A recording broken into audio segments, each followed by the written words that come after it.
Сиз бу жерден кичине туура эмес айтып атасыз. Жалган болуп атат да. Биз иш жүргүзгөндө жокпуз, ал комитеттер эме компаниялар менен деп атпайсызбы? Кандай иш жүргөн жок? 6 лицензия чисто уран боюнча калган. Анын 3-өөнү биз сүйлөшүү жолу менен мынакей отзывать этtirdik. 3-өөнү дагы макулдашып койдук. Баары туура, эч кандай соттошуу болбойт деген маалыматты Эмил Кубатович келип берип атпайбы сиздин жетекчиңиз? А сиз берге келип отуруп алып сүйлөшүү болгон жок деп атасыз. Кантип айтып атасыз болгон жок деп? Анан МЧСке тиешелүү. Мына опасный деп атат, кайсы жерлер коркунучтуу деп атат. Эми айткыла да, мына Микуштан, например, суу алып кете турган хвост бар. Ошолор коркунучтуу. Каждый сайды бүттүк. Рекультивациялар жүрүп атат четинен деп. Болгон так жооп берсеңер, бу жерде мындай суроолор жаралбайт. Анан сүйлөшүү болбой атат деп. Туура айтып атат Алтынбек мырза, например. Сиз сүйлөшүү как это болгон жок?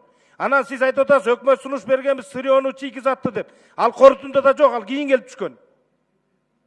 Кийин келип түшкөн ал, сиздердикинде жок мурунку корутундуңарда.